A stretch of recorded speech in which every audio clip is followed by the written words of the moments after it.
Welcome to Scotting Movies, everyone. Today we're talking about a noir crime romance thriller. A lot of different things that we could classify this movie as. It's called Stormy Monday, and that saying that a whisper is sometimes louder than a thousand screams, or whatever that saying is. I may be getting it wrong, but anyway, that's what I thought about though when I watched this movie was the sound of a whisper, because this movie is very quiet, and yet it's so powerful and so loud in the sense of the impact that it makes. And so I felt that it was as quiet as a thriller could be and still be very effective. So let's talk about Stormy Monday. First of all, the synopsis for Stormy Monday. It's set in a rainy, neon lit Newcastle, England. Brendan, played by a fresh faced Sean Bean, lands a job at a local jazz club run by a quiet but watchful man named Finney, who's played by Sting. Yes, the musician, that Sting. Things get complicated when Brendan falls for Kate, who's played by Melanie Griffith, an American woman with ties to a shady businessman named Cosmo, played by Tommy Lee Jones, who is trying to strong arm his way into the city. It's the story of two people trying to connect in the middle of corruption, pressure, and a whole lot of saxophone solos. So right out of the gate, the first thing that hits you about Stormy Monday is the vibe, the feel of the movie. It has vibe for days. It's got that noir DNA, the shadows, the tension, the camera and lights bouncing off the rain-soaked streets, moral gray zones throughout the entire film from every character, but it's updated with this jazzy 80s kind of feel that's really timeless. It's not just stylish. I mean, it's purposefully stylish. Every frame feels like it was composed with a jazz musician's ear and a painter's eye. And you know what? It kind of was, because Mike Figgis, in addition to being the director and writer of the film, also composed the film's jazz heavy score. He's a jazz musician by trade, and so he was able to bring a lot of that insight into this movie. Um, there's a confidence in how slow that he lets this movie move, which is really impressive for a first time director. This was his first movie that he directed. A lot of first time directors feel the need to fill every available space with something, move the plot along, squeeze as much content or as much film into every available space as possible. And Mike Figgis lets this one have a slow burn to it. It takes its time telling the story. It's not a particularly long movie. I think it's 100 minutes or so. Uh, but he trusts the audience to understand what it's saying without it having to be shoved down your throat, which is another thing that first time directors sometimes do. That doesn't work.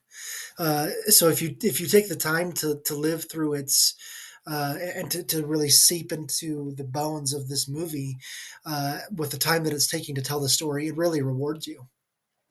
So the heart of this movie is the relationship between Brendan and Kate. Sean Bean and Melanie Griffith have a really good chemistry in this film.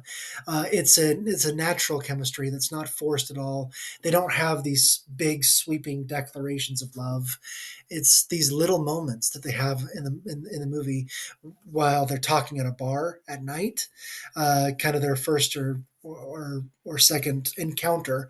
I think the first encounter is when they bump into each other, and then they meet again, see each other at this jazz club, and sit down and talk to each other.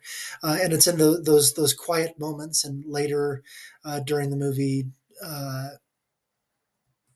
As they talk to each other about how to get out of the corruption that they have found themselves embroiled in. It's just really natural to see this chemistry between these two actors and these two characters. It's those little moments that mean a whole lot, that quiet sense of magnetism, um, especially when everything around them is starting to get dangerous.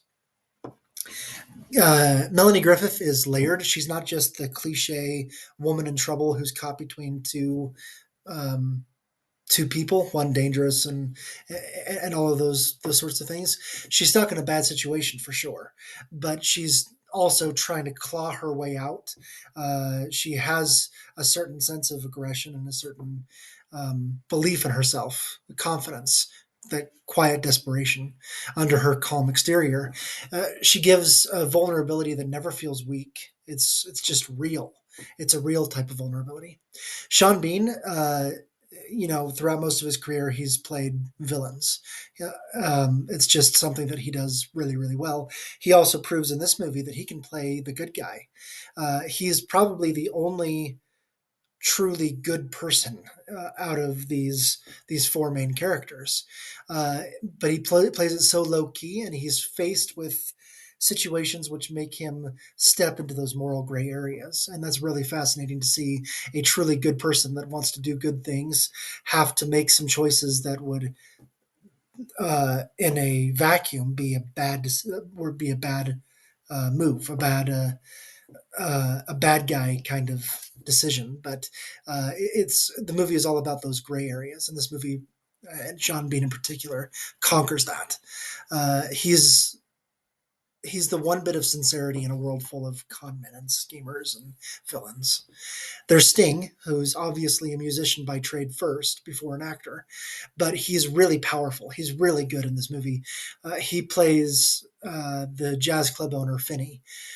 He's got this calm, collected energy that really makes it satisfying when he finally shows that he's not as passive as people think. Uh, we'll get to Tommy Lee Jones's character in a second, but he's the true villain in the film, and he is trying to strong arm Finney, played by Sting, into giving up this club and control of everything. And at first, it seems like Sting might be a doormat. He might be easy to walk over, and so when he does reveal that he has a little bit of fire in his eyes, that he has a little bit of that that sort of menacing side to him.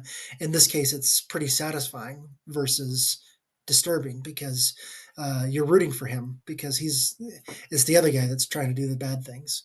So Tommy Lee Jones brings that classic intensity that he brings to a lot of his roles. He's the bad guy, but he's also unraveling. He's out of his depth here. He's this powerful businessman from United States who's slowly realizing that he's out of his depth in this unfamiliar city and over across the ocean. He's cocky, but it's really starts to bleed through as he realizes that he's losing, and there's nothing that he can really control about it.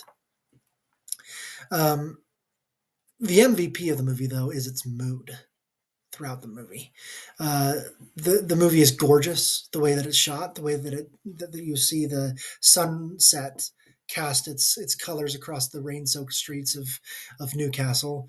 The inside of a jazz club that's bathed in shadows, alleyways that feel like they've seen too much.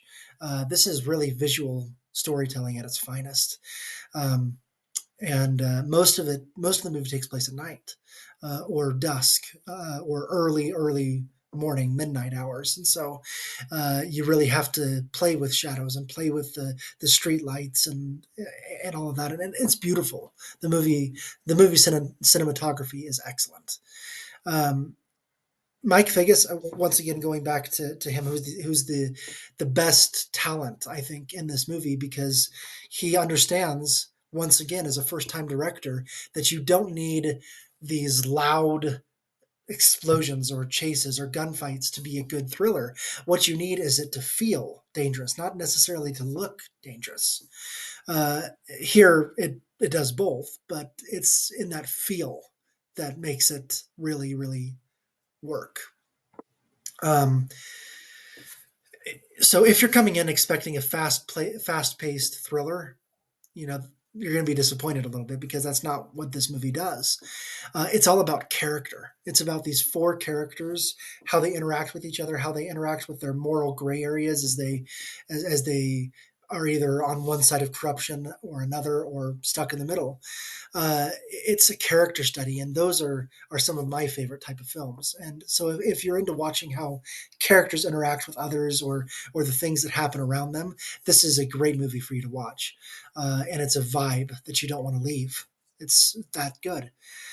So the bottom line for the movie Stormy Monday, my goodness, it's a stylish, sensual, slow burn neo noir that puts atmosphere and emotion over plot mechanics. The performances are sharp, the visuals are stunning, the whole film just hums with this quiet electricity. It's not going to be for everyone. I understand that. For those who with a little noir in their soul, it's absolutely worth your time. The rating that I'd give Stormy Monday is A minus. I think it's not just a good debut from a first time filmmaker, it's a good movie overall. It's confident, it's fully formed. It's a statement movie from Mike Figgis, who knows exactly what kind of film he wants to be making. We honestly need more thrillers like it. So, that's it for Stormy Monday. I hope you enjoyed listening to this review. If you like the way that I review movies, please give me a like, subscribe, comment, give me some ideas of what movies you'd like me to give my take on. All right, thanks everyone.